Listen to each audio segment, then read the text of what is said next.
conmuscular y estos dos sistemas, bueno, son los que conforman el aparato locomotor en general. Entonces, primero tenemos al sistema óseo que, bueno, en sí es lo que conocemos como el esqueleto, ¿no? El esqueleto humano.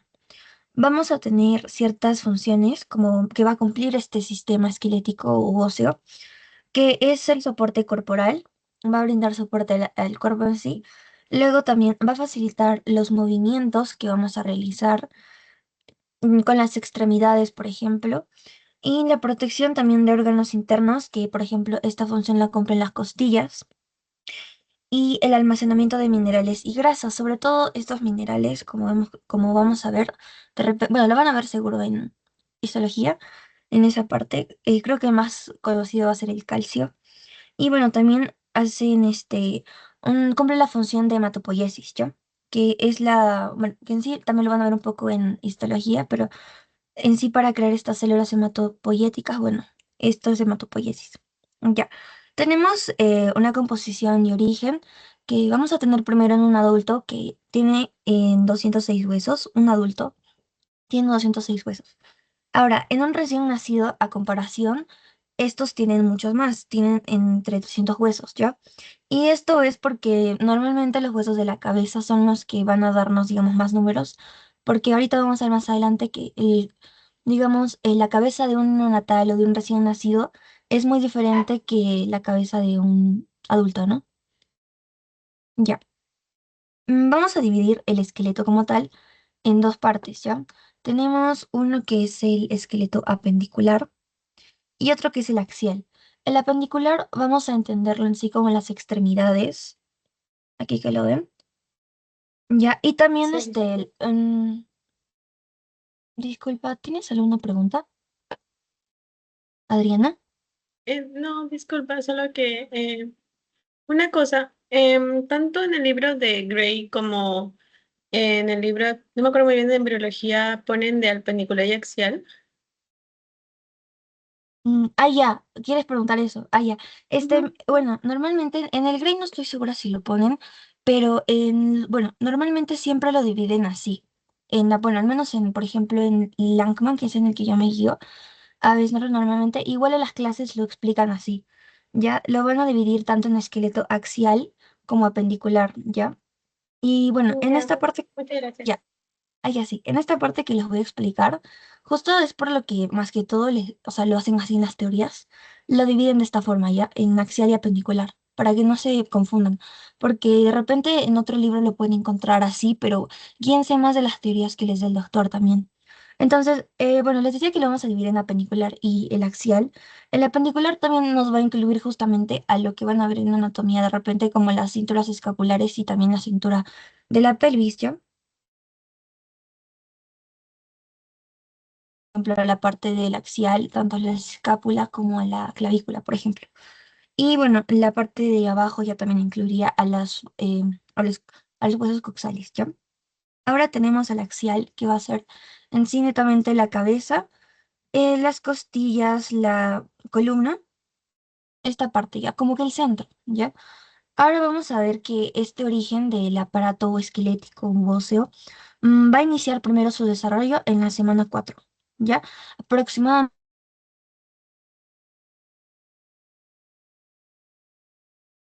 de tres partes. El mesodermo paraxial, el lateral somático, también le conocen como el parietal, y de la parte, una parte del estodermo específicamente va a ser la cresta neural, ¿ya?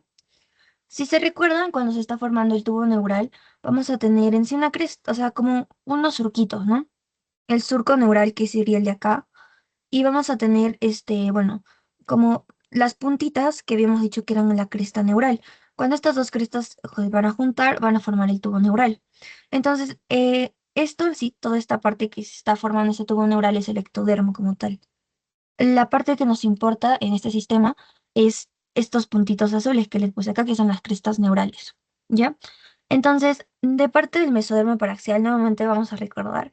El paraxial, no se olviden que en sí es como lo que está cerca a la notocorda, ¿no? Era el mesodermo que está cerca a la notocorda. Ya está muy próximo a la notocorda. Y bueno, el lateral hemos visto que en sí va a tener como dos hojas o dos.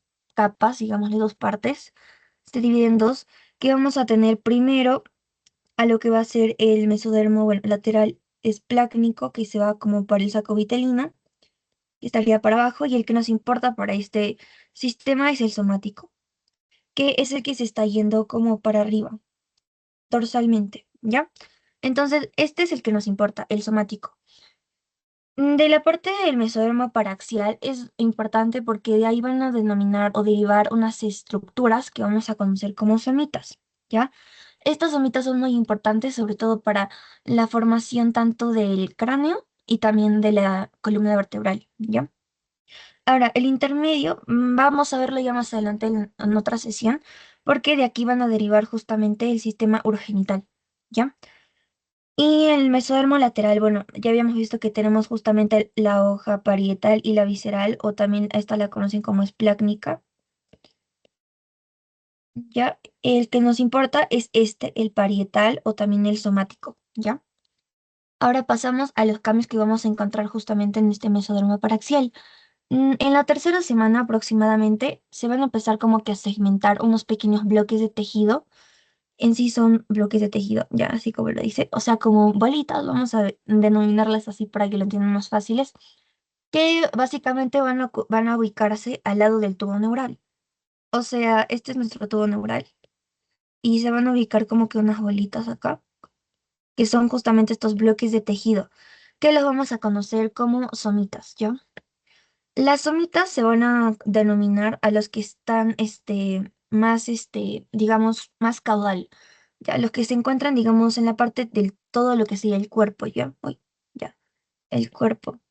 Y las estructuras, estos bloques de tejido que están más próximos a la cabeza, uy, se cambia, ya, más próximos a lo que es la cabeza van a ser somitómeras, ¿ya?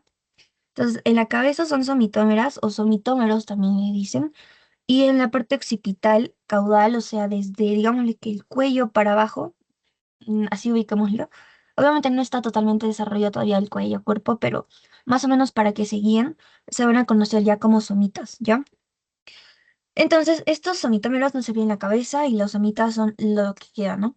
Ahora, a final de esta tercera semana, justamente, vamos a ver que estas somitas van a empezar a tener como que partes también.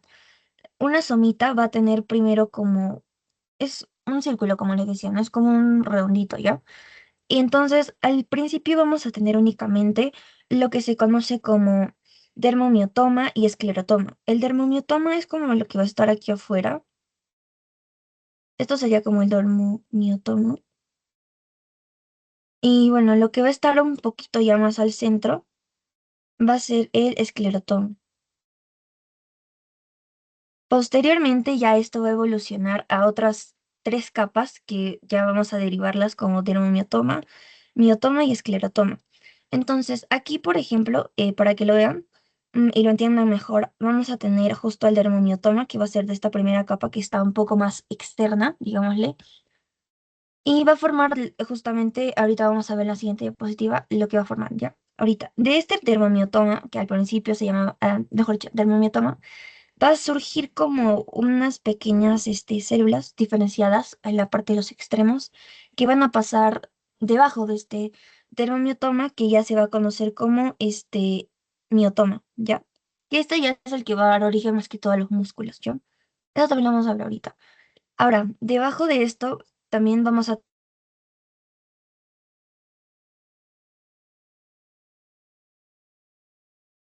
¿Qué va a ayudar justamente a que a que estas somitas también se formen? Van a ser estos genes de aquí, que es el SH y la noguina, ¿ya?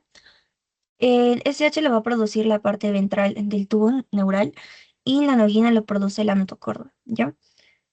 Luego de que ya se hayan formado, digamos, tanto estas tres capas, este esclerotoma va a empezar como que a producir este PAX1, que es el que nos va a ayudar o bueno, va a estar sobre todo involucrado en lo que es la condrogénesis, ¿ya? Que es sobre todo la formación de hueso, ¿ya? Ahora, regresamos a esta parte de aquí.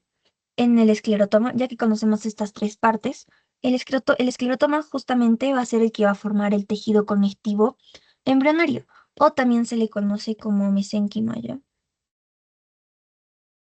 Va a formar mesénquima, Y este mesénquima luego va a ser el que va a formar posteriormente las diferentes células que vamos a utilizar o van a utilizarse, digamos, para la formación de hueso como tal, que van a ser los fibroblastos, condroblastos y osteoblastos, ¿ya? Entonces, para todo este sistema esquelético sabemos que tenemos diferentes tejidos que vamos a encontrar, no solamente es el óseo, ¿ya?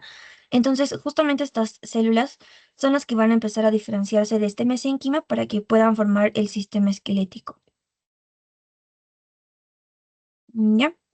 Entonces, más que todo para que se guíen, el esclerotoma es lo que está más interno, muy próximo al tubo neural, y es lo que se va a empezar a diferenciar en estos tres tipos de células, ¿no? El que nos va a importar mucho más de repente en este sistema esquelético sería el osteoblasto, ¿ya? Ahora vamos a pasar a la siguiente, que ya es esta formación en sí como de somitas, así, que se va a dar en el día 21, que si se dan cuenta es como en el primer mes, ¿no? En la semana 3 más o menos. Entonces, aquí vamos a ver que justamente va a estar derivando del mesodermo paraxial y bueno, se va a formar a cada lado del tubo neural en un sentido cráneo-caudal. Quiere decir que se va a formar desde el cráneo para abajo, ¿ya? Ahora, ya sabemos que los somitómeros son los que están aproximadamente en la cabeza y los demás son somitas, ¿ya? Tenemos aproximadamente al final de la quinta semana entre 42 a 44 somitas, ¿ya? Y para diferenciarlas justamente, contando ya en números, los primeros 7 van a ser los somitómeros, ¿ya? Los primeros 7 que vamos a contar desde la cabeza se van a llamar somitómeros, ¿ya? Y estos están en la región cefálica, justo en la cabeza, ¿ya? Eso es un somitómero o somita, o somitómera también le dije, ¿no? Ya. Entonces contamos hasta el número 7 y justo son estas los que son los somitómeros, ¿ya? Y lo que queda, el resto serían las somitas. Si se dan cuenta, bueno, cuando se están empezando a formar, todavía digamos que el tubo neural, vamos a decir que están acá al lado del tubo neural, pero cuando se están formando, todavía como que el tubo neural no está ahí tan dado, ¿no? Entonces, si se dan cuenta, el que los va a guiar también es esta estructura importante que es la notocorda. Si se recuerdan, o bueno, lo vamos a ver de repente más en nervioso, pero la notocorda es muy importante para que este tubo neural pueda formarse, porque es como el que va a guiar justamente la dirección que tiene que tomar, ¿no? Entonces, estas somitas van a estar también al lado de la notocorda. Pero ahora, los derivados de las somitas, justo como habíamos visto, teníamos estos tres, digamos, capas de tejido o tres partes en esta somita. El dermotomo o dermatomo va a ser el que va a originar la dermis, ¿ya? O sea, la piel. El miotomo es el que va a originar los músculos y el esclerotomo va a dar origen a lo que van a ser justamente los huesos, los cartílagos y estos tipos de célula que van a justamente ayudarnos a formar en sí o constituir todo el aparato locomotor en general, ¿ya? Ahora tenemos los cambios que van a ocurrir ya también en el mesodermo lateral, porque si bien hemos visto el paraxial es el que nos va a dar, digamos, el esqueleto axial, al mejor dicho, el paraxial con axial, guíense un poco de eso, el mesodermo lateral es el que, digamos, nos va a dar los huesos que van a conformar sobre todo el esqueleto apendicular, ¿ya? El lateral. Entonces, este mesodermo lateral justamente tiene esta capacidad de formar mesénquima, que ya habíamos visto que era este tejido conectivo embrionario, ¿ya? Entonces, de aquí va a derivar justamente el esqueleto apendicular. Vamos a tener a la cintura escapular, la pelviana o la pélvica aquí, y bueno, las extremidades. Y esto va a incluir también en la parte del esternón. Eso es como una pequeña excepción, ¿ya? Al esternón, porque el esternón debería estar formando parte del axial, ¿ya? Ahora, el lateral, ya sabemos que es esta capa de aquí. Está esto. Esta es la que nos va a dar origen justamente a lo que es el esqueleto apendicular. De aquí van a salir las extremidades y también, bueno, las extremidades superiores e inferiores, ¿no? Ya. Ahora tenemos a otro que hemos visto que era las células de la cresta neural o del ectodermo, ¿no? Una parte que era una partecita del ectodermo que es esta cresta neural, ¿ya?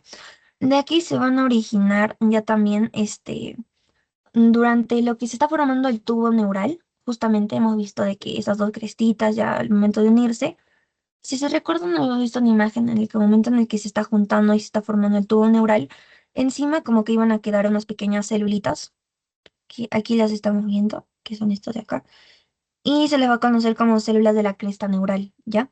Estas van a darnos muchos otros derivados, otros tipos de célula, van a convertirse en otros tipos de célula, pero digamos las que nos van a importar en esta, bueno, van a diferenciarse en mesénquima, en este sistema, en mesénquima, y bueno, van a justamente contribuir con el desarrollo craneofacial, craneofacial, o sea, sobre todo con la parte de la cara, con los huesos de la cara. Vamos a ver un poquito acá abajo que estas células van a darnos, por ejemplo, de parte del ectodermo a los melanocitos, las células de Schwann y neuronas, ¿ya? Pero eso lo vamos a ver más en nervioso, por ejemplo. En cambio, en esta parte, digamos, cuando van a dirigirse ya también para el mesodermo, o sea, van a migrar hacia esta capa, nos van a dar justamente estos osteoblastos, condrocitos y células lisas musculares que justamente intervienen en este aparato locomotor, ¿no? Ahora, esto es cuando deriva, cuando se va a dirigir a cada uno de estos lados, ¿no? O al mesodermo o al ectodermo. El que nos importa ahorita es esta parte de aquí, del mesodermo, que está formando tanto condrocitos como osteoblastos y también, bueno, células lisas musculares, ¿no? Entonces, lo que decía es que va a formar sobre todo la parte de la cara, o sea, estos huesos de la cara que vamos a ver ahorita. Y también vamos a ver que va a formar una parte también de lo que va a estar, digamos, en la base del cráneo, pero ya adentro, que va a ser una parte del hueso esfenoides y el etmoides, ¿ya? Ahora tenemos a los tipos de osificación, ¿ya? Los huesos van a poder, digamos, convertirse en huesos, digámoslo así, por dos tipos, de dos maneras, ¿ya? Una que va a ser la directa, o también se le conoce como la intramembranosa, que va a ser justamente cuando este mesénquima o tejido conectivo embrionario se va a transformar directamente en hueso, o sea, de frente un condrocito se va a convertir, digamos, en un osteoclasto, en un osteoblasto, mejor dicho, ¿ya? En este tipo bueno, este tipo de osificación lo vamos a poder encontrar en células, mejor dicho, en huesos como el frontal, el parietal, también la porción intraparietal del occipital, este hueso occipital, parietal, frontal, también la porción escamosa del hueso temporal, que es esta parte de aquí. También vamos a encontrarlo en el maxilar, que sería el hueso de acá, el cigomático, este de aquí. El palatino, que bueno, está adentro, pero digamos, pongámosle un poquito abajo y detrás del maxilar, está acá adentro. El vomer, que también está ya, digámosle, adentro. Y y la mandíbula, que ya lo vamos a observar afuera. Ya. Estos huesos que vemos sobre todo, han visto más que todo en la cara y en la parte del cráneo, vamos a ver que son de tipo de osificación directa o intramembranosa, ¿ya? Entonces, en un neonatal, por ejemplo, aquí tenemos justo todos los huesos que se pueden osificar por osificación directa o intramembranosa, ¿ya? Ahora tenemos a este otro tipo que va a ser el endocondral o también cartilaginosa o indirecta. Esto es porque primero el tejido mesénquima primero va a formar un molde de cartílago hialino, ¿ya? O sea, crea moldes de cartílago hialinos que luego van a posteriormente convertirse en hueso, ¿ya? O tejido óseo, ¿ya? Estos huesos que van a seguir el etmoides, el esfenoides, la porción petrosa y mastoidea ya también del temporal, que van a ser estas más o menos. También la porción basilar del occipital. También los huesos importantes que van a ser el martillo, el yunque y el estribo, que son del oído, no se olviden. Entonces, estos huesos del oído van a osificarse por osificación endocondral. Y bueno, también otras estructuras como el hioides, que es el huesito flotante del cuerpo, el estiloides, también las vértebras, eso es importante, y las costillas, ¿ya? También el esternón.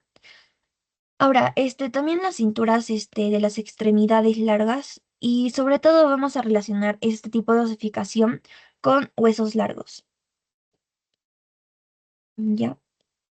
O sea, sobre todo, por ejemplo, sería el húmero o el fémur, por ejemplo, son tipos de huesos largos que van a poder justamente tener esta osificación endocondral, ¿ya? Entonces, aquí tenemos justamente este tipo de osificación, que lo van a ver justo, lo van a entender mucho más a detalle en histología, pero en sí tenemos primero mesénquima, que van a ser justamente células condrocitos, ¿ya? Ya.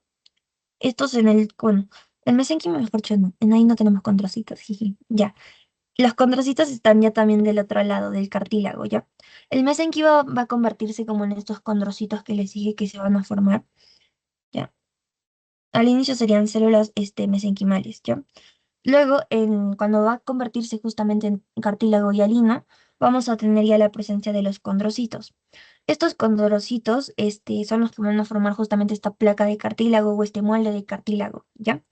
Y aquí van a empezar a llegar vasos sanguíneos que van a empezar a traer estas células osteoprogenitoras que después se van a convertir en las futuras células como osteoblastos, osteoclastos y así.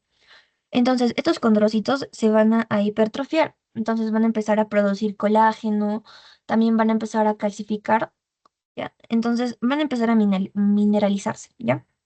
Cuando se van a mineralizar, van a empezar a sufrir lo que es apoptosis. Y lo que va a pasar es que estos osteoblastos, ya también, o estas células que se van a empezar a diferenciar, van a llegar justamente a esta zona y van a empezar a formar justamente lo que ya va a ser el tejido óseo, ¿ya? Entonces van a empezar a depositar matriz ósea, justamente estos osteoblastos, y van a empezar a justamente osificar, ¿ya?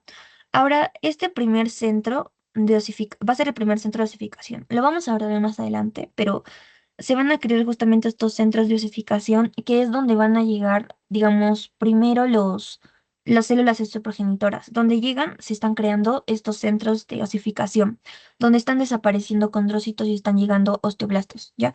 Entonces, este sería como nuestro primer centro de osificación, por ejemplo, ¿ya?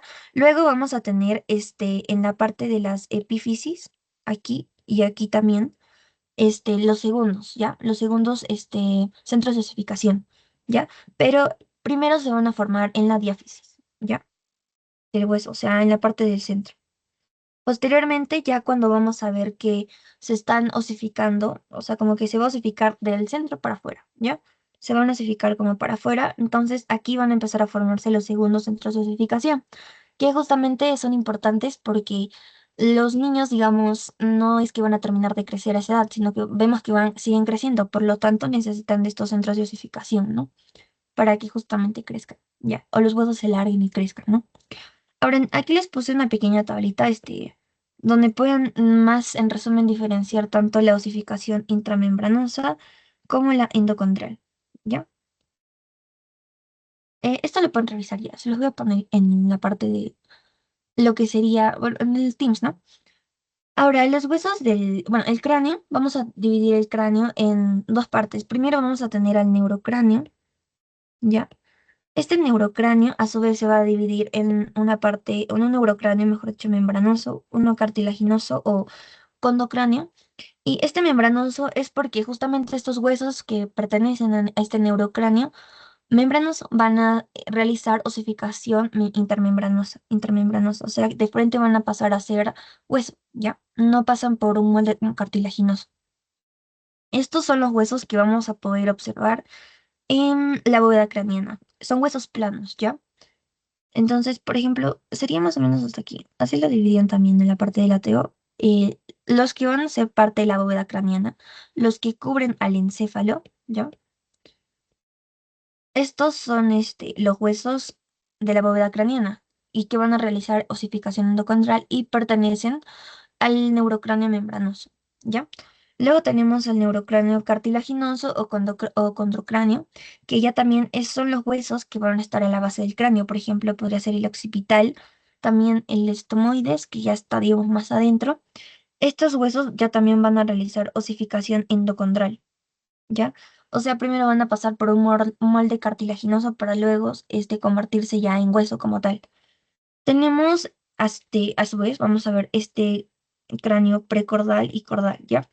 El precordal va a derivar, digamos, de la cresta neuronal y el cordal del esclerotoma occipital, ¿ya? En aquí más o menos lo que pueden observar,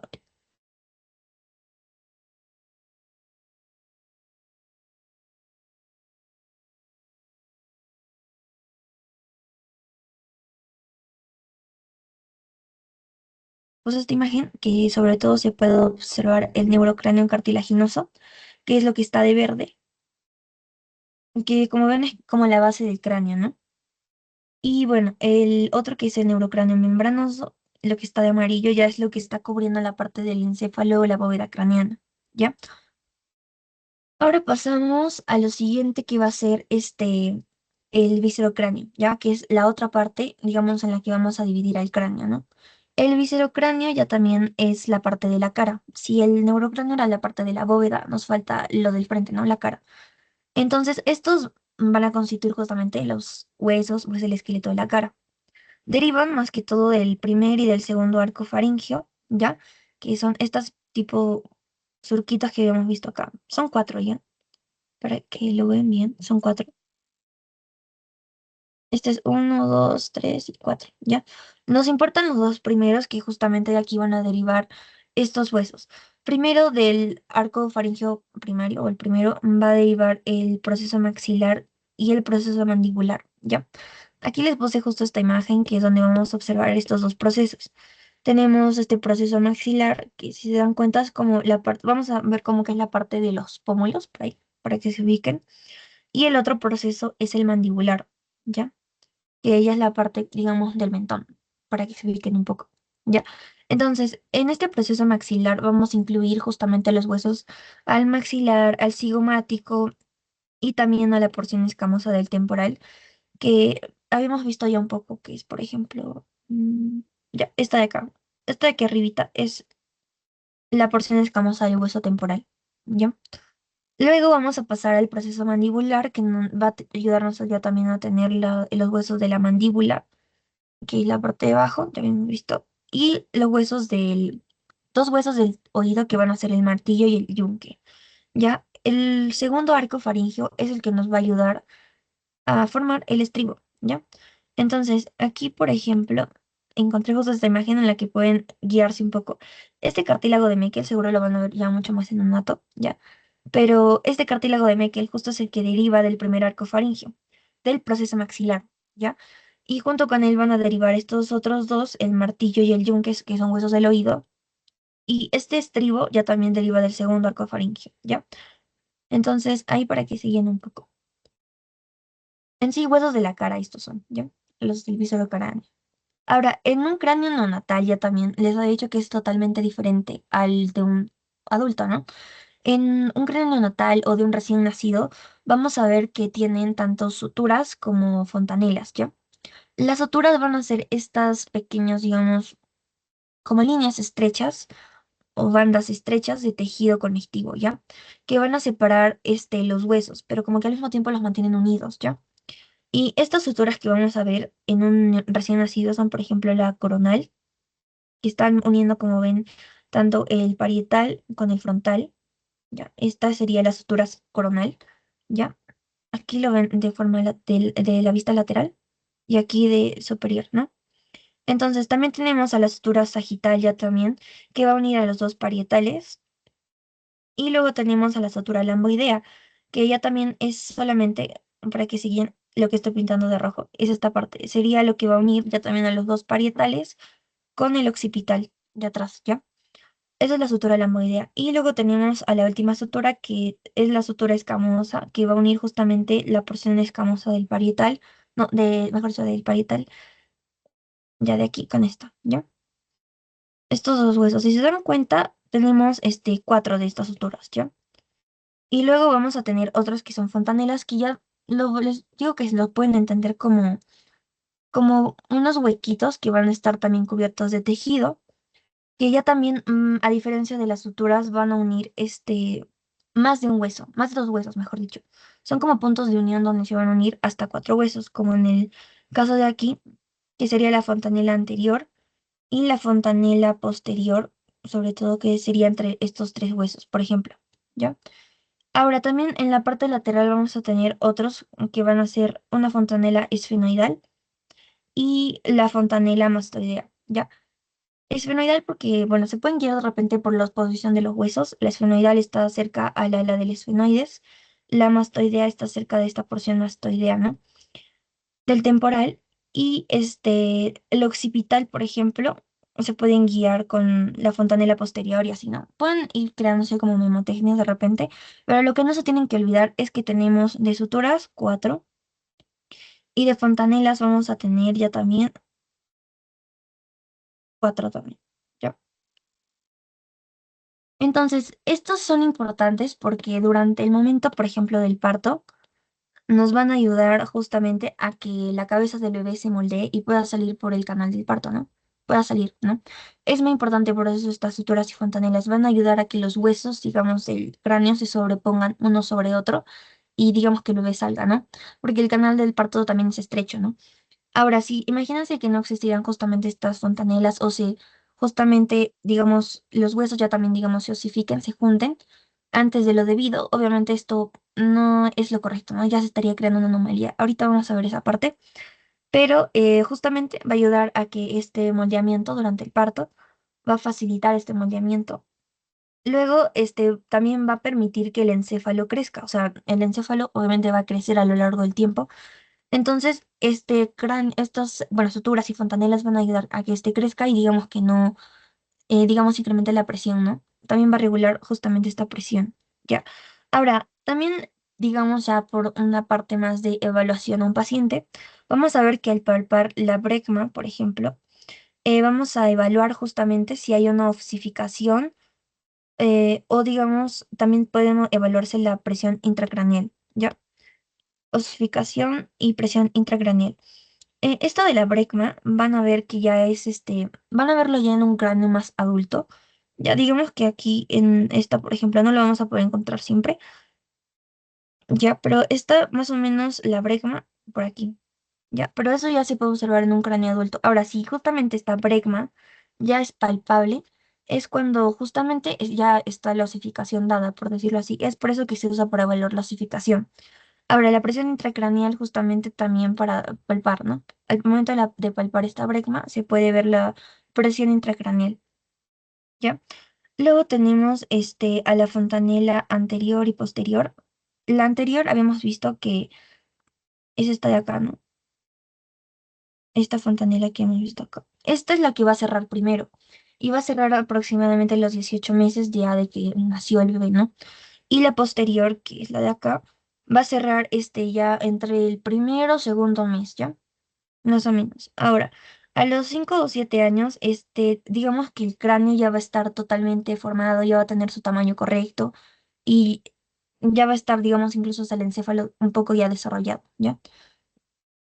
Ahora tenemos justo estas anomalías craneofaciales que van a ocurrir sobre todo por acción de, digamos, agentes teratógenos, ¿ya? Estos agentes teratógenos pueden ser biológicos, químicos o físicos, ¿ya? Pero son externos. Estos van a justamente actuar sobre las células de la cresta neural, ¿ya? Y van a evitar, pueden, digamos, atrofiar el desarrollo tanto de la cara como del cráneo, ¿no?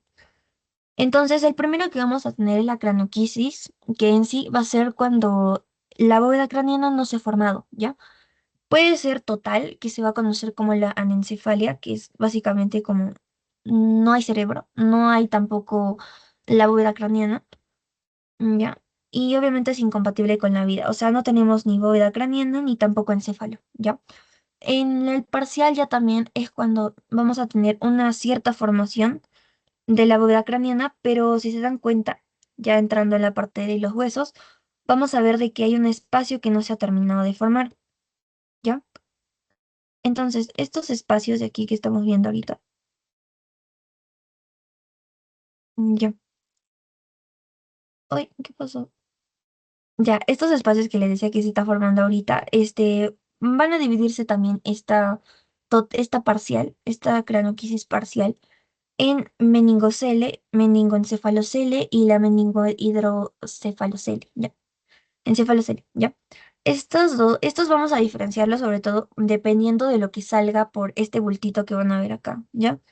Por ejemplo, la meningocele únicamente es como este espacio, digamos que está viendo en las que no han cerrado esto, digamos, totalmente el cráneo, va a salir justamente las meninges, la dura madre y la aracnoides. Sobre todo aquí están presentes las meninges, ¿ya? En la meningocele. Luego vamos a ver que en la meningoencefalocele ya también vamos a ver tanto meninges, como habíamos visto estas capas de aquí, meninges, y también vamos a ver una parte, digamos, de cerebro tejido, ¿ya? En este caso, por ejemplo, una parte del cerebelo, tejido nervioso, ¿ya? Ya vamos a ver tejido nervioso dentro de este bultito, ¿ya? Ahora, ya una meningohidroencefalocele va a ser cuando incluso hasta va a salir un ventrículo, ¿ya? Estos espacios ya lo vamos a ver de repente no vamos a verlo ya nervioso, pero son espacios donde van a justamente pasar el líquido cefalorraquídeo, ¿ya? Cuando va a salir tanto las meninges como la dura madre y la aracnoides, luego también va a salir parte justamente de, por ejemplo, lóbulo occipital, o sea, tejido nervioso, y también van a salir ventrículos, digamos, ahí se va a conocer como meningohidroencefalocele, ¿ya? La D ya sería una meningohidroencefalocele, ¿ya? Entonces son como que grados de justamente esta cranioquisis parcial, ¿ya? Que es cuando no se ha terminado de formar totalmente el cráneo, sobre todo la bóveda craneal. Ahora, las anomalías craneofaciales, como por ejemplo la craniosinocitosis, es cuando vamos a tener ya también un cierre muy precoz de las suturas. Habíamos visto estas suturas ya que había, ¿no? Entre los huesos, entre los dos huesos, cuando se van a cerrar, justamente van a crear este tipo de anomalías, como vamos a conocer la escafocefalia, que es la que más ocurre, que es la de aquí. Y si se dan cuenta, esta posición de los cráneos, o esta forma de los cráneos, mejor dicho, es la que cambia también al mismo tiempo. Por ejemplo, aquí se ha cerrado la sagital, por lo tanto va a tener una forma tipo ovoide, así de ovoide, ovalada.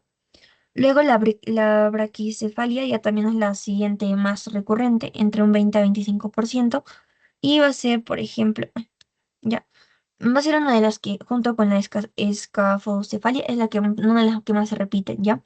Tenemos otra que es la plagiocefalia, luego está la trigonocefalia y la torricefalia. Dependiendo de cómo se van a, digamos, cerrar cada una de estas, justamente una de estas, suturas va a tener un nombre diferente. Pero las que más recurrentes son la escafocefalia y la braquicefalia, ¿ya? En aquí la braquicefalia, si se dan cuenta, es más como redonda, ¿no? La sagital es más, bueno, la escafocefalia, mejor dicho, es más ovalada y la plagiocefalia es como ya un poco más, de forma un poco más para el lado derecho que se está yendo, ¿no? Un pico. Tanto en la trigonocefalia y como la plagiocefalia es donde vamos a ver justamente como unos piquitos, ¿ya? Ahora, en las displasias esqueléticas habíamos visto ya la cronoplasia, por ejemplo, que era de herencia autosómica dominante, en donde, por ejemplo, habíamos podido ver de que la frente era muy prominente, ¿no? Entonces, por estas displasias esqueléticas justamente que va a haber, vamos a ver justamente ciertos cambios que van a haber o anomalías que van a haber en el cráneo, ¿no? Luego también está la displasia tanatofórica y la hipocondroplasia, que la hipocondroplasia en sí es cuando el cuerpo es mucho más chiquito incluso que la cabeza, ¿ya? Y la cabeza es mucho más grande, ¿ya? Pero sin llegar a ser, digamos, una hidrocefalia, que es cuando va a haber acumulación justamente de líquido.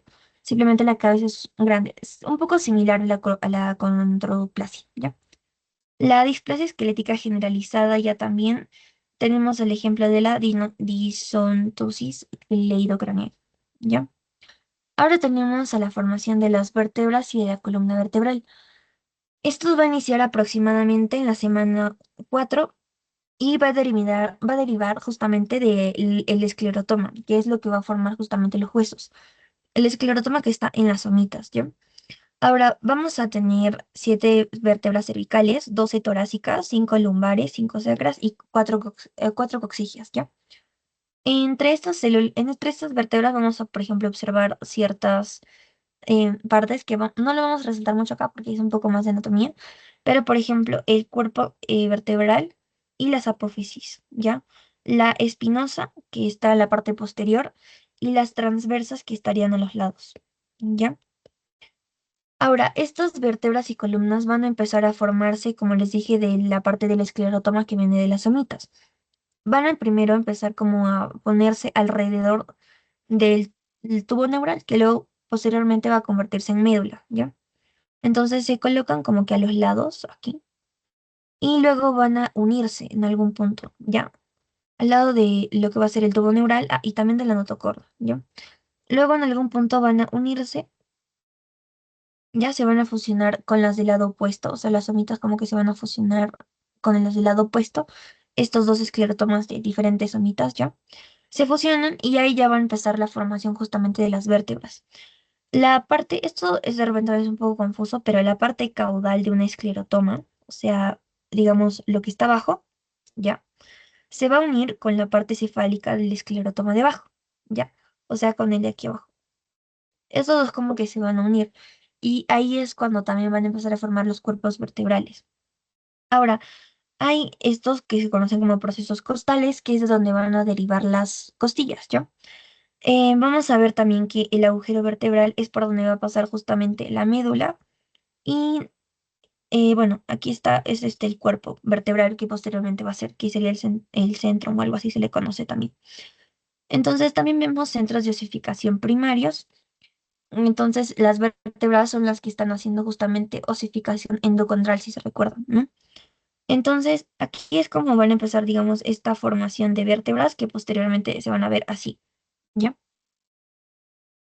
Bueno, ahora pasamos con que justamente la notocorda, si se recuerdan, un adulto ya no tiene notocorda, o sea, se va a convertir en un receso anatómico, que posteriormente se va a conocer como núcleo pulposo, ya que es el de aquí.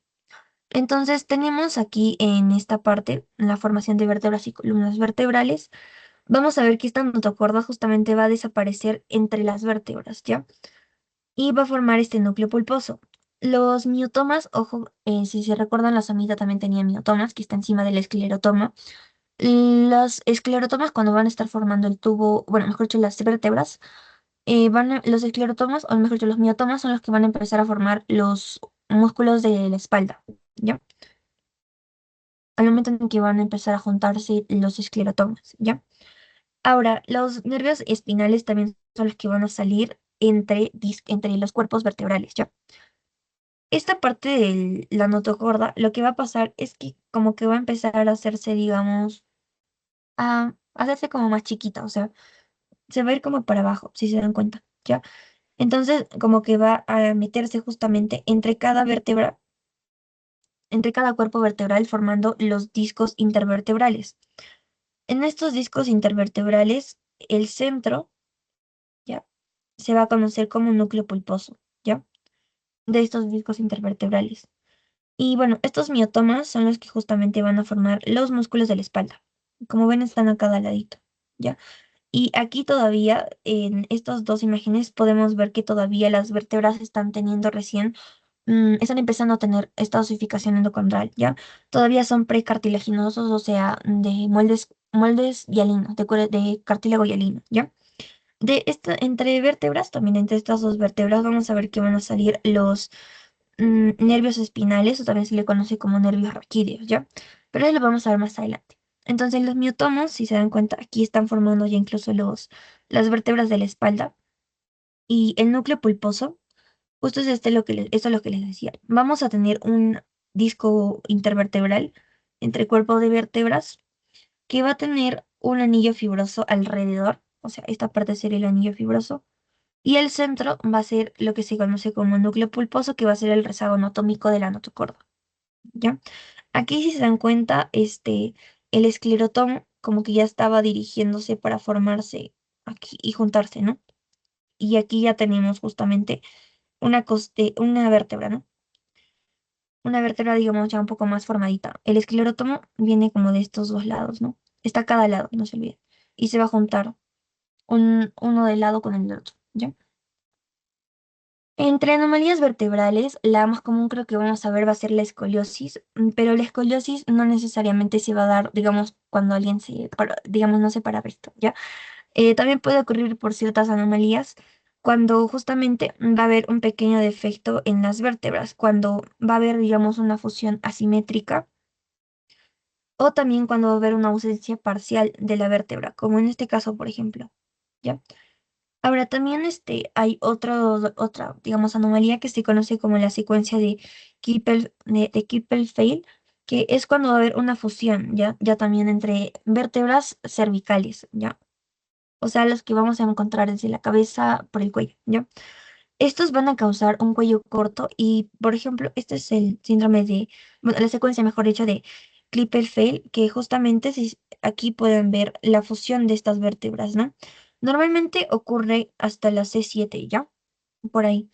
Y bueno, justamente esto es, digamos, un poco complicado porque va a hacer que el cuello esté corto, va a generar una rigidez también y también puede haber una posible compresión porque se están fusionando justamente estas vértebras. Puede haber una compresión tanto de los nervios raquídeos que están saliendo como de algunos vasos sanguíneos que pasan, ¿no? Entonces puede haber una compresión tanto nerviosa como vascular. Por eso es complicado, ¿ya? Ahora, una espina bífida ya también es un poco parecido, bueno, ya lo habíamos visto, pero digamos que lo vamos a relacionar un poco a lo que habíamos visto con la cranioquisis, ¿no?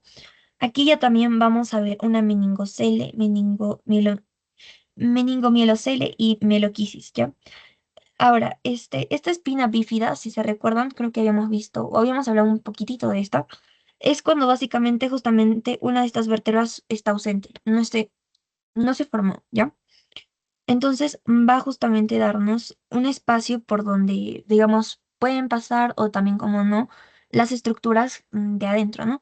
En este caso, la primera, que se le conoce como la espina bífida oculta, es cuando va a haber una carencia de cuerpo vertebral, pero digamos que las meninges y la médula espinal permanecen, digamos, en su lugar.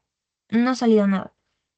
Sin embargo, cuando vamos a tener ya también una meningocele, es cuando las meninges van a salir y van a formar un pequeño bultito, ¿ya? Este bultito va a estar como que la parte externa va a ser piel, luego le va a seguir las meninges y por dentro vamos a tener líquido cefalorraquídeo, ¿ya? Eso es lo que forma este bultito. Ahora, la mielomeningocele ya también es cuando, aparte del líquido cefalorraquídeo de las meninges, ya vamos a tener parte de la médula espinal saliendo por este bultito, ¿ya? Entonces, estos son también, como parecidos a la cranioquisis que habíamos visto, ¿no? Pero de la parte de la médula. Ahora vemos el desarrollo de costillas, que, bueno, estas van a desarrollarse también de parte del esclerotoma, de las células del esclerotoma, pero de las apófisis costales, ¿ya? Si se recuerdan, les había señalado en estas partes de aquí, estos procesos costales que luego se van a convertir en apófisis costales, ¿ya?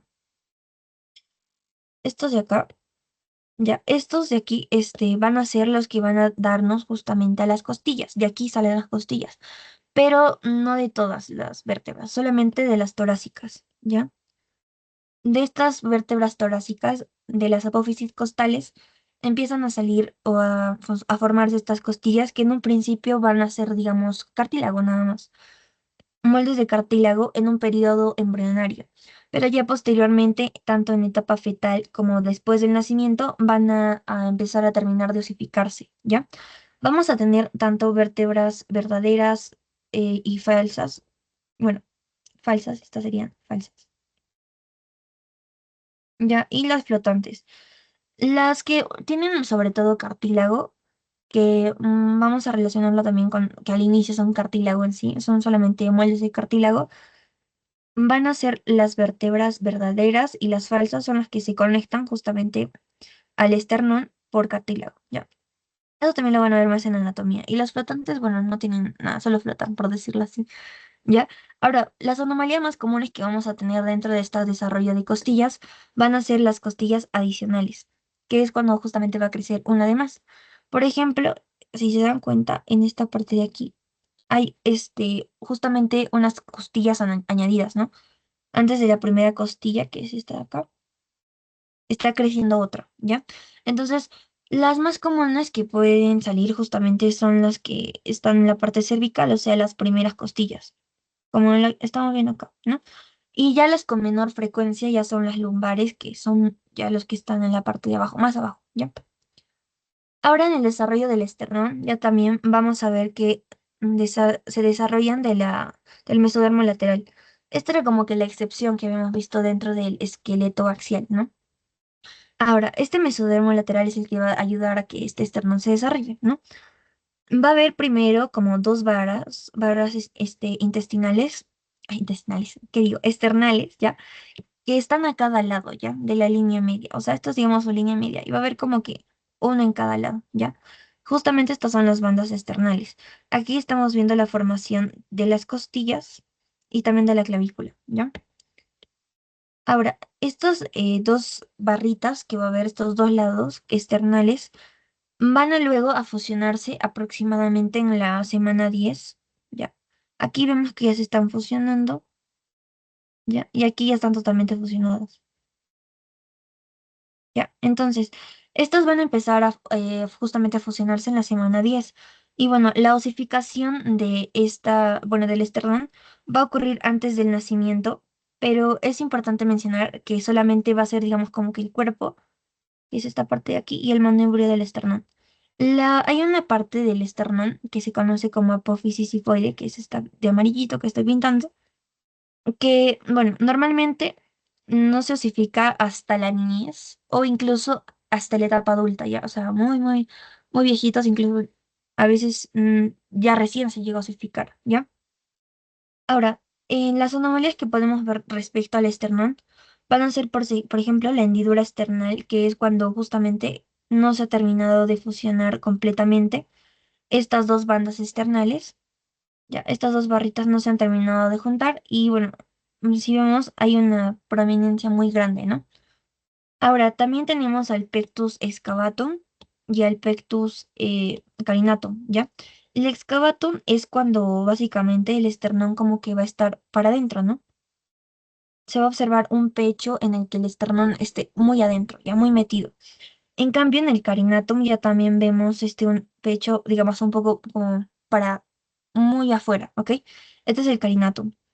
Y todas estas son por causas justamente de que este esternón no se ha formado bien y también a causa o consecuencia también de una malformación en las costillas, ¿ya?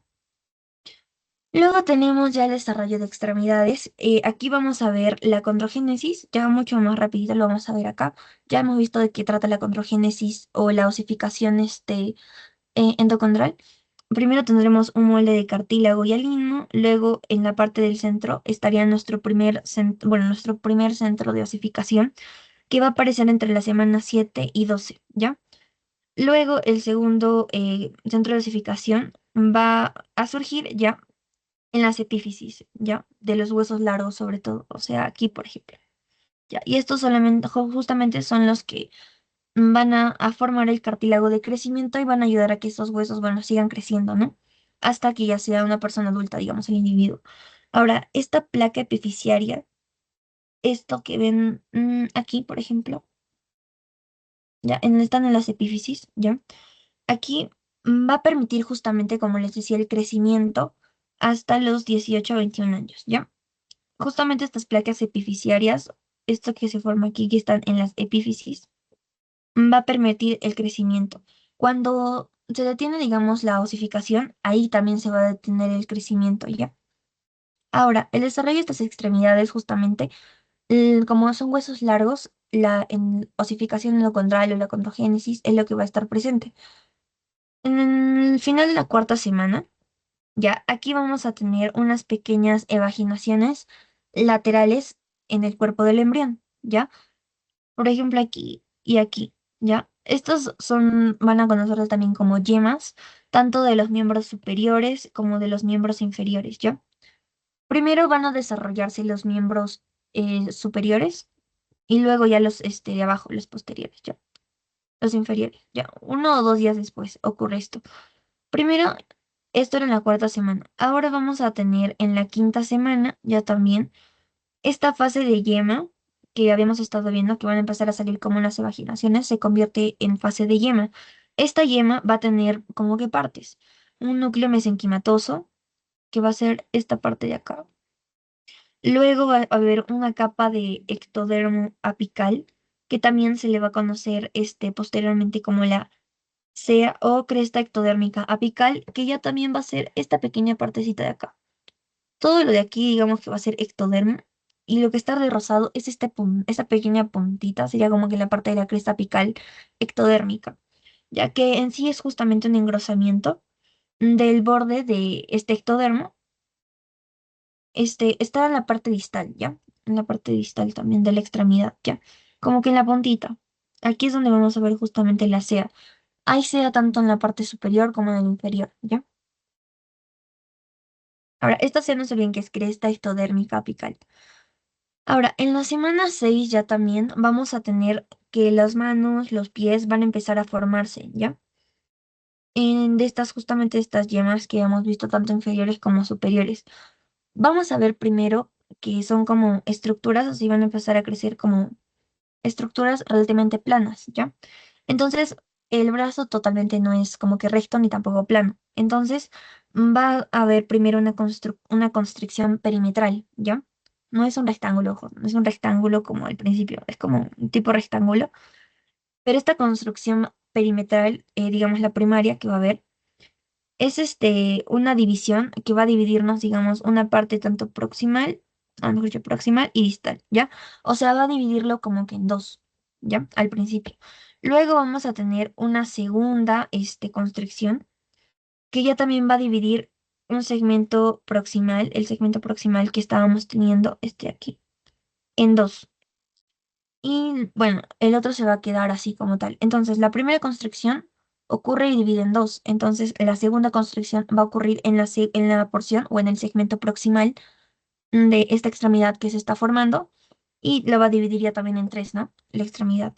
Entonces, esto es importante. ¿Por qué? Porque nos va a ayudar a delimitar tanto la mano, el antebrazo y el brazo, ¿no?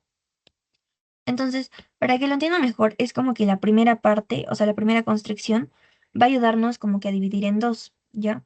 Sería como que el brazo, que va a tener justamente al húmero, por ejemplo, aquí chiquito, y luego esta otra constricción que va a tener tanto al radio, que ya es parte del antebrazo, y bueno, estos dos huesitos que van a ser, digamos, parte de la mano. Luego va a haber una segunda constricción que va a dividir justamente esta porción proximal que tenía la parte del húmero y todo eso y va a dividirlo ya también teniendo, digamos, tres divisiones ahora, ¿no? Una en la que vamos a tener el brazo, donde va a estar el húmero, luego la segunda porción que va a tener al radio y al cúbito o la ulna, que va a ser el antebrazo, y ya otra tercera porción que va a ser el de las manos, ¿no? Que va a tener a las falanges y a los huesos del carpo, ¿ya?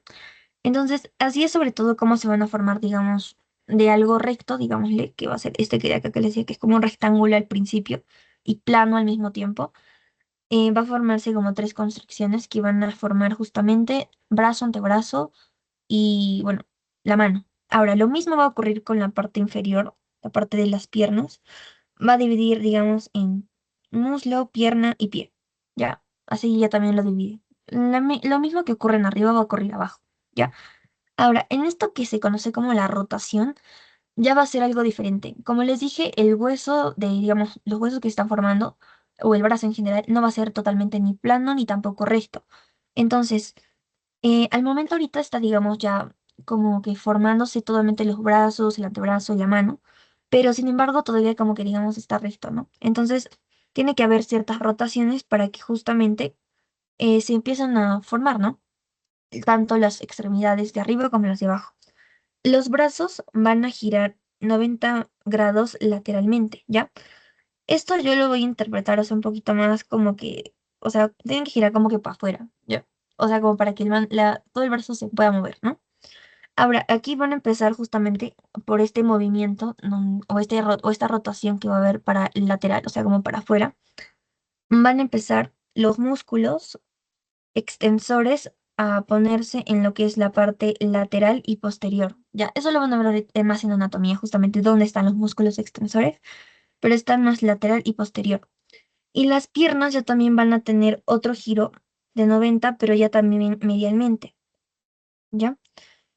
Estos ya también van a hacer que la ubicación de los músculos extensores estén en la parte anterior, ¿ya? Cosa que es diferente van a darse cuenta que en anatomía que brazo y pierna, digamos, la ubicación de los músculos extensores es diferente.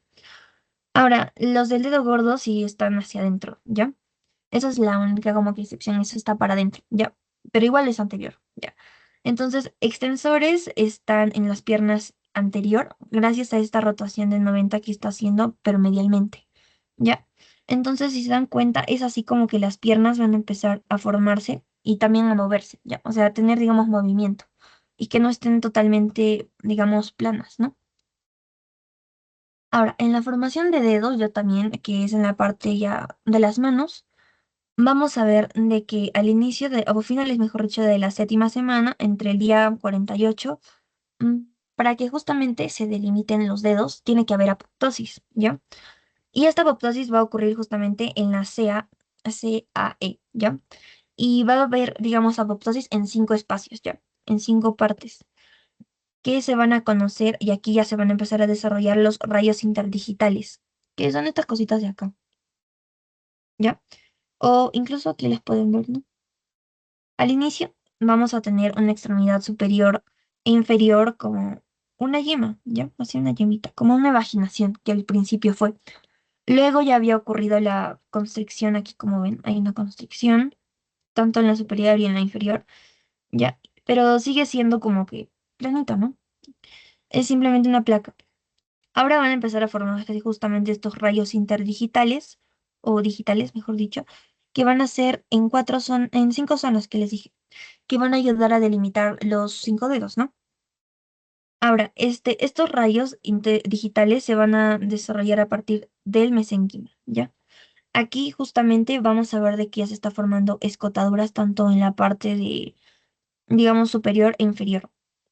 Ya, estos rayos interdigitales, no sé si han visto alguna vez, digamos, los monstruos del agua que a veces, de agua que a veces dicen, tienen como mallitas entre los dedos. Esos se conocerían como los rayos interdigitales, ¿ya? Y justamente cuando van a empezar a haber apoptosis dentro de estos, que en sí van a empezar a formarse como unas escotaduras, si ven acá, como unas escotaduras, tanto en miembros superiores como inferiores. Y luego vamos a tener estos dedos unidos ya también por membranas, ya que aquí es ya donde se va a notar mucho más esto. Y finalmente va a haber otra apoptosis en estos de acá, en estas membranitas, y ya vamos a tener a los dedos totalmente separados, ¿ya? Entonces, regresando a esta parte de las semanas, esto de la parte de los rayos interdigitales, bueno, digitales, mejor dicho, que son en sí parte del mesénquima, ocurre en la séptima semana, ¿ya?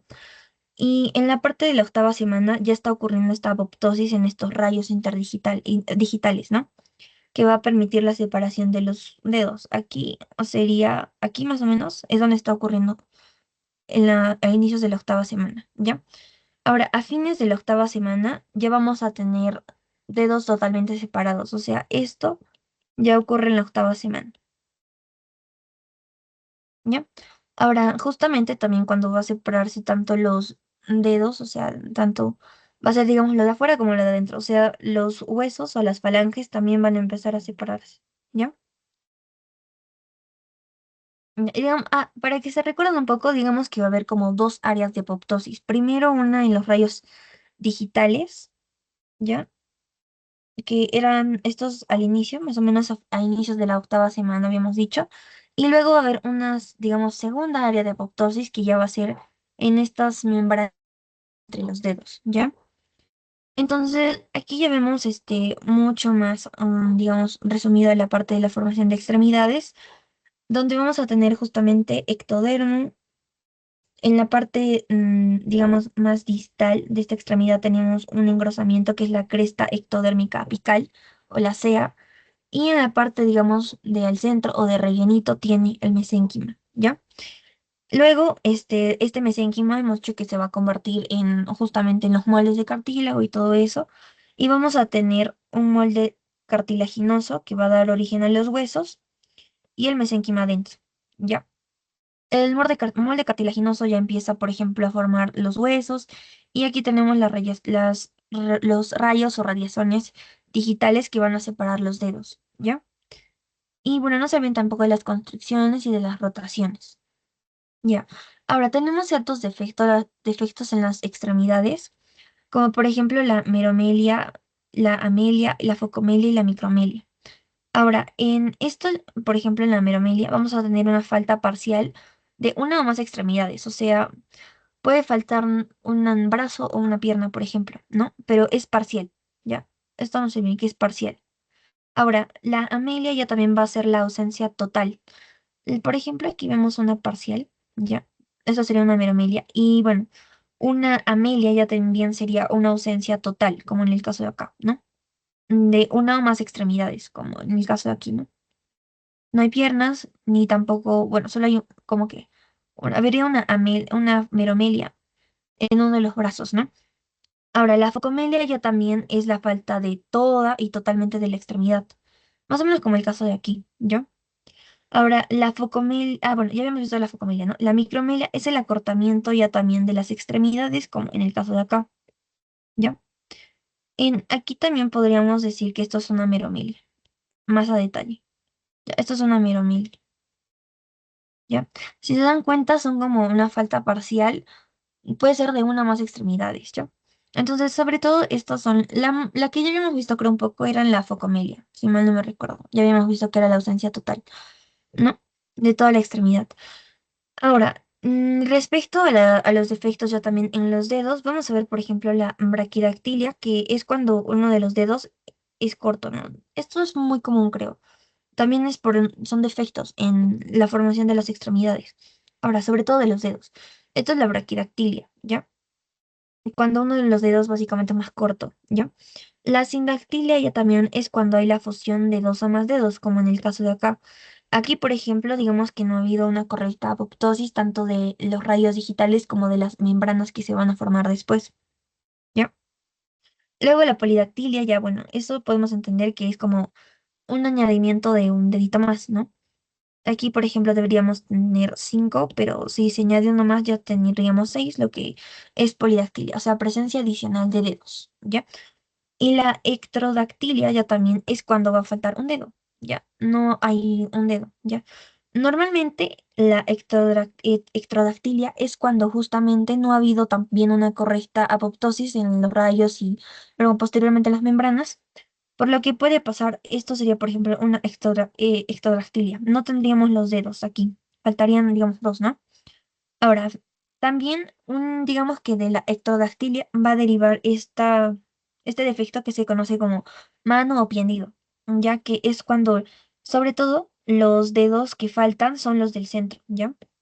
Como en este pie, por ejemplo. Estos ya se les va a conocer como pies de langosta, ¿no? Por ejemplo, cuando ocurren en los pies se les llama pies de langosta. Normalmente es cuando, ya les digo, es como un tipo de ectrodactilia, pero es cuando los dedos, sobre todo del centro, no están presentes, ¿ya? La ectrodactilia en general puede ser de que falte el dedo gordo o de repente el anular, ¿no? Pero el pie hendido o mano hendido es sobre todo los del centro, ¿no? Ya. Ahora tenemos otro que es ya sobre todo en las extremidades que va a ser, por ejemplo, la aqueria, la adactilia completa o la actilia, la afalactilia, completa, ¿ya? Esto sobre todo lo van a, digamos, ver en la parte de las extremidades, o sea, tenemos todo el brazo completo, pero digamos, en la primera nos falta una mano totalmente.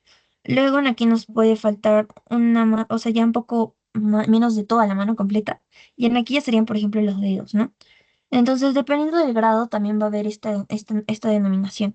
Ahora, sobre todo, se cree que justamente la causa de este tipo de alteraciones es porque hay problemas en la CAE, ya en la cresta apical ectodérmica, hay problemas, ¿ya? Hay alguna alteración.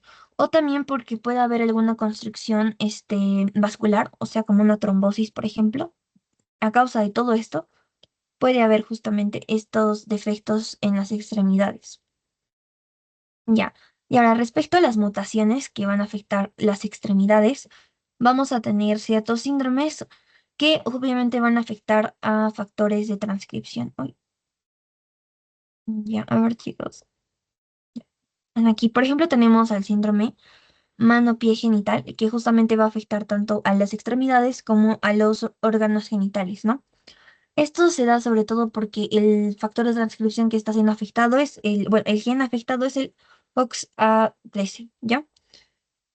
Esto va a ser, por ejemplo, se va a observar una fusión en los huesos del carpo, o sea, más o menos de esta parte de acá, ¿ya? También hay dedos cortos y hay anomalías urogenitales, lo que les decía, ¿no? Hay problemas en la parte de los genitales, ¿ya? Luego tenemos a la polisindactilia, que ya también es una combinación entre sindactilia y polisindactilia, ¿ya? Aquí va a haber un error, digamos, o va a haber un daño, una mutación en el gen HOXD13, ¿ya? Y bueno, la osteogénesis imperfecta ya la habíamos visto, si se recuerdan, entre los que hemos estudiado los genes, justamente habíamos visto que el COL-A11 y el COL-A12 son estos dos los que son afectados, por lo que va a haber, por ejemplo, bueno, bueno, la persona que va a nacer, digamos, con esta osteogénesis imperfecta va a tener los huesos frágiles, también va a tener los huesos, digamos, no digamos totalmente formados, y va a haber un acortamiento incluso de las extremidades, ¿no? Este arqueo es lo que les decía que no están bien formados. Si se recuerdan las imágenes que habíamos visto, eran como que los pies sobre todo se ven arqueados. Y bueno, los huesos también son muy frágiles, son muy fácil de romper, ¿ya? Tenemos luego el síndrome de Holt-Oram, que este es el gen que es afectado, ¿ya? Y bueno, la anomalía en extremidades es sobre todo sus anomalías en extremidades superiores, puede haber una ectrodactilia o puede haber una polidactilia o puede haber incluso ausencia del radio y también, bueno, todas estas anomalías en las extremidades tienen que estar acompañadas de eventos cardíacos. Esto es el síndrome de Holt-Oram, ¿ya? Ahora, el síndrome de Marfan también ya lo hemos visto que era o sobre todo cuando el gen de la fibrilina es el que está afectado. Por lo tanto, vamos a tener, por ejemplo, un pectus excavatum, habíamos visto, o también puede ser carinatum, y también las, digamos, articulaciones son largas y muy flexibles, si se recuerdan, ¿ya? Chicos, ¿hasta aquí tienen alguna pregunta de repente de la parte de óseo? ¿O todo está claro? Todo claro. Ya chicos, espero que hayan entendido esa partecita. Ahora pasamos con la parte de muscular para terminar. Un adulto, ya aquí vamos a regresar, un adulto ya también va a tener 650 músculos, ¿ya? Y vamos a tener tipos dentro de esto, bueno, de este tejido muscular, sistema muscular, vamos a tener tres tipos, que son el estriado, el liso y el cardíaco, ¿ya? El cardíaco normalmente lo asociamos con que está en el corazón, forman parte del tejido cardíaco, ¿ya? La parte del muscular esquelética, por ejemplo, lo podemos asociar con todos los otros músculos que vamos a encontrar ya a lo largo de nuestro cuerpo que en general van a realizar funciones, digamos, bueno, como de correr, por ejemplo, o de sostén incluso, ¿ya? Luego, las células musculares lisas o el tejido liso, muscular liso, ya también lo vamos a asociar con la parte del tubo digestivo, ¿ya? Ahora, estos van a derivar del mesodermo también, ¿ya? Pero cada uno de estos va a derivar como que de un mesodermo, digámosle, diferente, ¿ya? El músculo estriado esquelético también se le va a conocer como el voluntario, porque podemos realizar, digamos, acciones voluntarias con él, ¿ya? Va a derivar del paraxial, ya del mesodermo paraxial. Y justamente si deriva del mesodermo paraxial, quiere decir que va a, digamos, partir del miotoma que está en las somitas y en los somitómeros, ¿ya? Si se recuerdan. Miotomas, ¿ya? Que son los que forman justamente los músculos. Ahora, el liso ya también es el que va a derivar bueno, de la hoja esplácnica del mesodermo lateral, ¿ya? También es del mesodermo lateral, no se olviden, pero esplácnico, ¿ya? Esto porque si se recuerdan, la parte del esplácnico está recubriendo, digamos, un poco el saco vitelino. Y bueno, aquí lo podemos relacionar ya con la parte de lo que forma el tubo digestivo y todo eso, ¿no? Ahora tenemos al músculo cardíaco que ya también va a derivar justamente del mesodermo esplácnico, igual que el músculo liso, ¿ya? Ahora, al músculo liso también se le conoce como involuntario, ¿ya? Entonces, de la parte, vamos a, digamos, decirlo así súper corto, que del esplácnico es de donde va a provenir tanto el músculo liso como el cardíaco, ¿ya?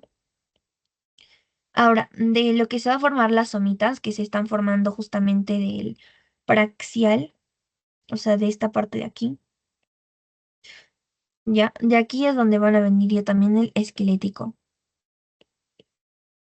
¿ya? Entonces, eso sería como que un resumen. Del mesodermo esplácnico viene el liso y el cardíaco, y de las somitas, específicamente que están en el mesodermo paraxial, ya, primero mesodermo paraxial, luego se convierte en somita, la somita tiene una parte que es el miotoma, ya, de ahí surge el músculo esquelético, ¿ya? Ahora, también va a haber ciertos músculos que van a derivar del ectodermo, ¿ya? Ya del ectodermo. cómo van a ser los músculos que vamos a ver, por ejemplo, en el ojo, ya, músculos pupilares. Va a haber hay un músculo constrictor y uno dilatador. Entonces, estos dos justamente vienen del ectodermo. Y también los músculos, bueno, mejor dicho, se les conoce como células mioepiteliales. Ya, estas células mioepiteliales vamos a encontrarlas sobre todo como que en conductos. Entonces, en los conductos de las glándulas mamarias y también de las glándulas sudoríparas es donde vamos a encontrar estas células mioepiteliales que derivan del ectodermo también. Bien, ahora pasamos a esta musculatura esquelética o estriada, que les dije que vienen justamente de las somitas. Entonces, la musculatura de la cabeza va a venir, sería de los somitómeros, ¿no es cierto? Porque es lo que está más cerca a la cabeza, ¿ya? Entonces vendría de los somitómeros, de los 7 somitómeros que van a ver, de ahí proviene. Y bueno, a partir del mesodermo paraxial, ya hemos visto eso. Ahora, la musculatura axial ya también, si se supone que es de la parte de la cabeza para abajo, se supone que va a venir ya también de las somitas como tal, ¿ya? Del mesodermo paraxial, específicamente de la somita, ¿ya? Y bueno, más específicamente de esta somita sería de la parte que es bueno, el miotomo, ¿ya? Que son estas células de aquí, son las que se están convirtiendo, cuando van a pasar totalmente en la parte de aquí abajo, se va a convertir en miotoma, ¿ya? A ver, para que lo vean bien, ya, justamente cuando van a estar ya las células debajo del dermatomo, dermomiotoma incluso en este momento se llama, aquí ya van a conocerse como miotoma, ¿ya?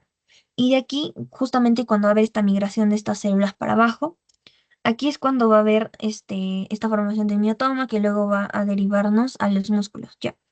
Ahora, esta parte de aquí bueno, que les puse acá, que era justamente la migración del labio dorsal, medial y ventrolateral, es justamente de estos dos que les puse acá, ¿no? Bueno, esto sería el labio ventrolateral, que está yéndose justamente para abajo, y de la parte del labio o células musculares dorsomediales se están yendo para abajo también del esclerotoma. Y son estos los que van a formar justamente los músculos de la espalda, por ejemplo, ¿ya? Hablando de somita como tal, ¿ya? De la espalda, también de las extremidades y bueno, de la pared corporal como los músculos intercostales, por ejemplo. Ahora, dependiendo también de esto, digamos, de esta migración que está viendo, vamos a denominar, digamos, un dominio abaxial y un dominio primaxial, ¿ya? El primaxial va a ser justamente esta parte de aquí, toda esta zonita de acá. Y el abaxial, justamente esta parte de acá, lo está delimitando esta linecita que les puse acá, ¿ya? ¿Ya? Entonces, ya está para que se ubiquen eso de ahí. Ya. Entonces ya no sabían que teníamos un dominio primaxial y un abaxial. El primaxial, acuérdense que es más como dorsal y el primaxial es como ventral, ¿ya? Entonces justo aquí está esto de bueno, los músculos que van a salir de estos dominios, ¿ya?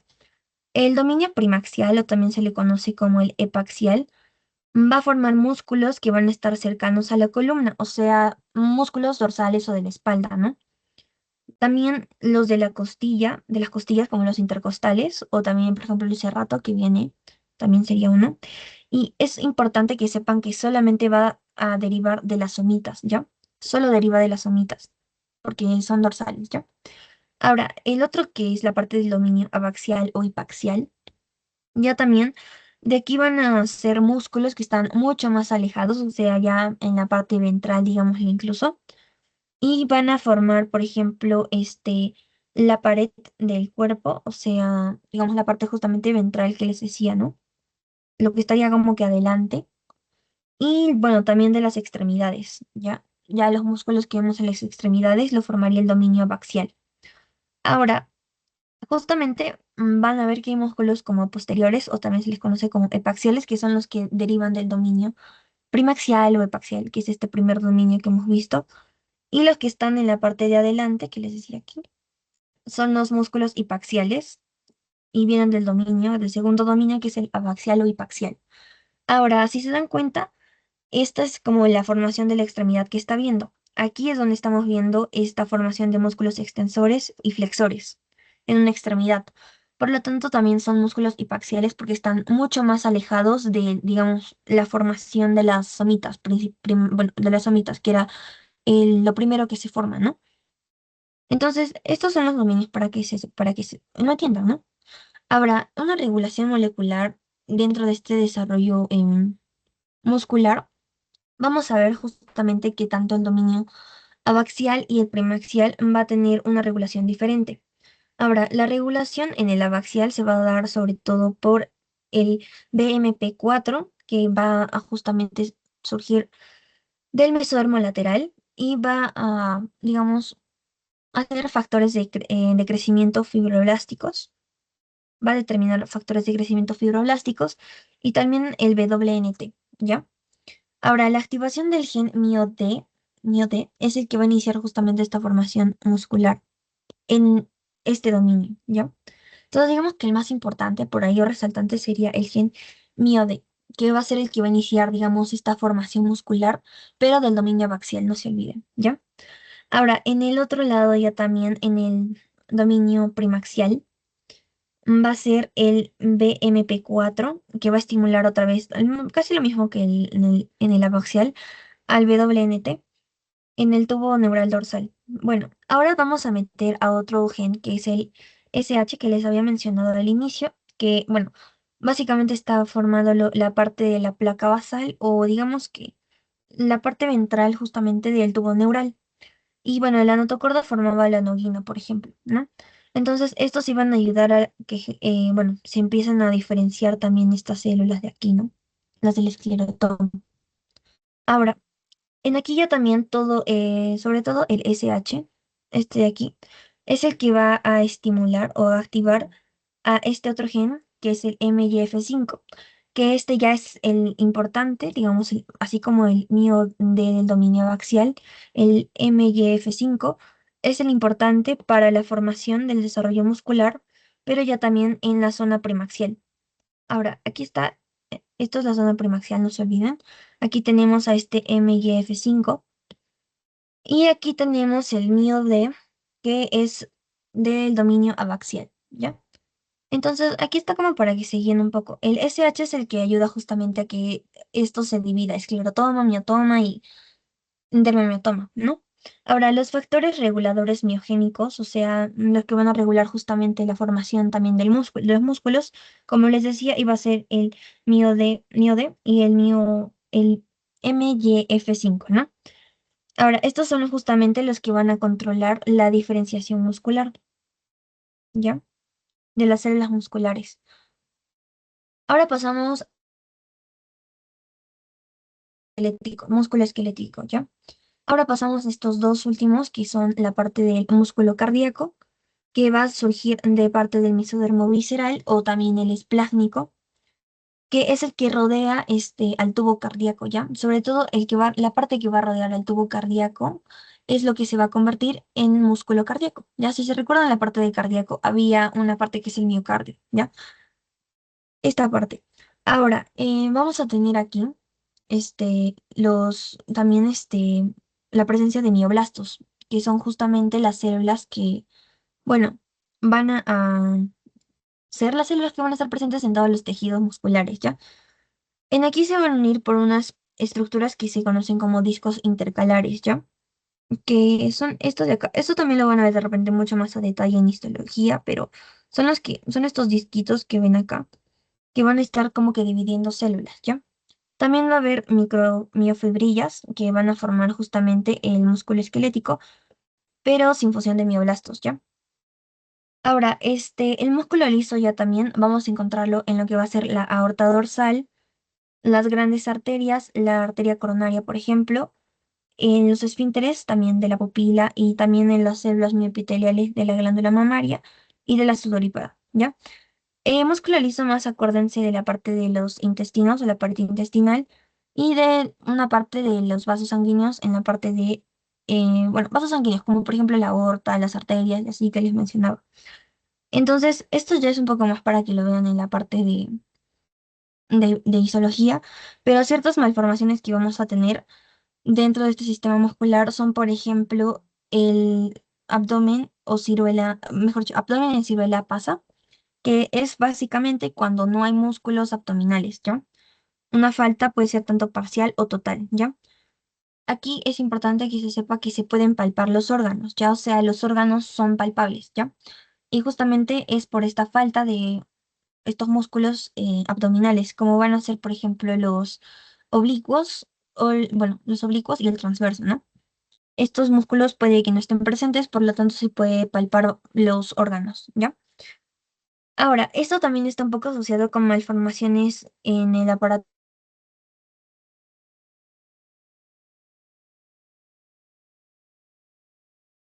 ósea, súper grande, ¿ya?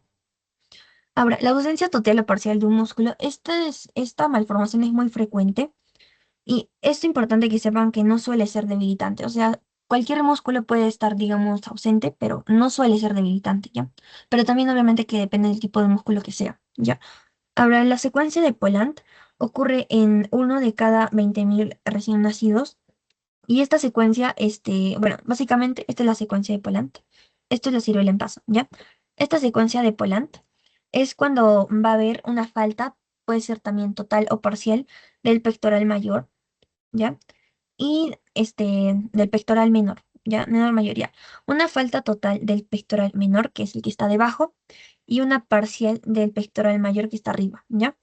Ahora, eso también puede incluir que los pezones estén ausentes o que incluso los pezones estén muy como que desplazados, o sea, muy a los lados, por ejemplo, ¿ya? Esto está acompañado, por ejemplo, con pectus excavatum. Puede haber también una sindactilia y una braquidactilia, ¿ya? En distrofias musculares, ya esto de repente para que lo repasen un poco sería, habíamos visto ya la de Duchenne, que había sido por una mutación también, habíamos visto. Y bueno, sobre todo es una mutación en el gen de la distrofina, ¿ya? Es más grave y muy frecuente en varones, eso también habíamos visto. Pero esto ya hago un poco para que lo repasen, ¿ya? Entonces pasamos a la parte del pretest, súper rapidito, ¿ya? Solo para que lo vean, ¿ya? A ver,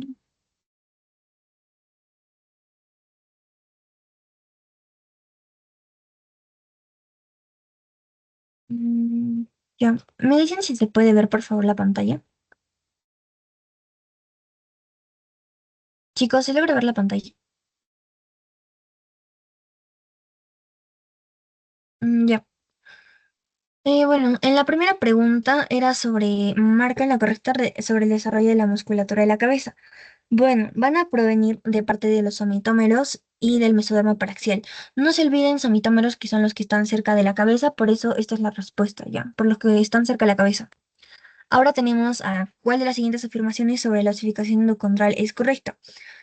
Bueno, se inicia primero con un molde de cartílago hialino y luego va a ser reemplazado por células que posteriormente van a evolucionar a células del hueso, ¿no?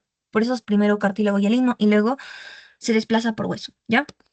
Luego, qué caracteriza la osificación intramembranosa? Bueno, básicamente que las células mesenquimatosas o mesenquimales se van a convertir de frente en osteoblastos, que es muy diferente de la anterior, ¿no? Que era la endocondral. Ahora, ¿qué papel juega el gen RON-X? Bueno, esa creo que no lo mencionamos tanto. Bueno, no la mencioné, creo que está, sí. Pero ya me olvidé justo de esta. Pero justo es la que va a ayudarnos a diferenciar bueno, a regular justamente la diferenciación de los osteoblastos, ¿ya? Ahora, tenemos esta otra, la 6, que ¿cuál de los siguientes procesos es crucial para la formación de extremidades? Entonces, justamente digamos que la parte más importante al momento de formarse las extremidades va a ser esta cresta ectodérmica apical, ¿ya?